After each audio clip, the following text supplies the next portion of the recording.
What's going on, guys? Welcome back to Beyond the Box Score. We've got Game 2 of the World Series on deck. The Los Angeles Dodgers and the Toronto Blue Jays going at it once again. This is going to be a good one. Let's get right into the matchup itself. Dodgers vs. Blue Jays. Game 2 of the World Series. Now, full transparency, this video is being recorded before Game 1 even goes down.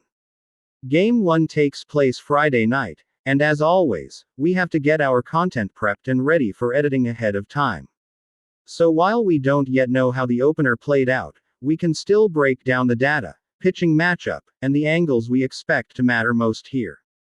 In Game 1, I leaned toward the Dodgers. I wasn't about to fade Blake Snell, not with how well he's been throwing lately, so we'll see how that one unfolds.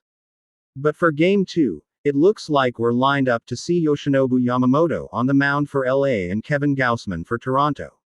And honestly, that matchup has the potential to create some fireworks. Looking back at Yamamoto's postseason so far, his first start against the Phillies didn't exactly go as planned. He was roughed up early, lasting only 4 innings, giving up 6 hits, 3 earned runs, and a home run. The nerves looked real in that outing. You could tell the moment got to him a bit. But to his credit, he rebounded strong in his next appearance against the Brewers, throwing 9 innings of 1-run baseball and looking every bit the ace he was expected to be. Still, this is the World Series now. The stakes are higher, the pressure is heavier, and those nerves could easily creep back in. That's something worth monitoring closely because Toronto's lineup, especially coming off facing a tough lefty like Snell, might be ready to jump on a pitcher like Yamamoto if he's not fully settled in. Another key angle here is the Dodgers' bullpen situation.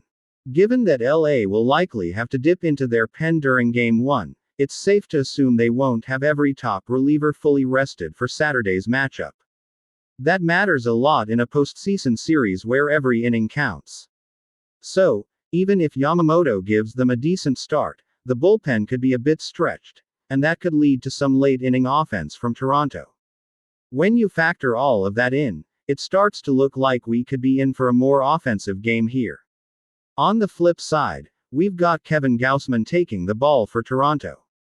The last time he faced the Dodgers was way back in 2024, and while he pitched well then, it's not really relevant now given how different both rosters are today. This will be his first time facing LA this season, and overall, Gausman has had a strong postseason up to this point. Against the Yankees, he went 5 2/3 innings, giving up just 1 earned run. In Game 1 against the Mariners, he allowed 2 earned runs over 5 2/3 innings, and in his next start against them, he gave up just 1 run before also pitching a relief inning later in the series. In other words, he's been consistent. Not untouchable, but reliable. The question is whether that success holds up against this Dodgers lineup, which has been locked in lately. Because let's be real, this Dodgers offense has been dangerous. Shohei Ohtani has started to find that postseason rhythm we all knew was coming. In that series against the Brewers, he erupted with 3 home runs and 10 strikeouts recorded as a pitcher. Just a wild two-way stretch that reminds everyone why he's the most unique player in the sport. And once that top half of the Dodgers order starts heating up, they can make life miserable for any pitcher, no matter how solid he's been. That's what makes this Game 2 matchup so compelling. Both pitchers are capable of dominance, but both lineups have the tools to break it open. When you put all of it together, this one feels like a game that could get loud offensively. I think Yamamoto's nerves show a bit again in this spot, especially early, and I think Gausman gives up his fair share of hard contact as well. Combine that with bullpens that might not be at full strength, particularly on the Dodgers side, and you've got a recipe for a high-scoring game. My lean is toward the over here. I wouldn't be surprised at all if both teams put up runs and we see some fireworks at the plate. Now, if you're looking for a side in this one, it's tricky without knowing how Game 1 goes, but if I had to lean anywhere, it would probably be toward Toronto plus money here. Still, the total feels like the more confident play. Expect offense, Expect some momentum swings, and expect this one to be one of the more entertaining games of the series. That's going to wrap up this breakdown.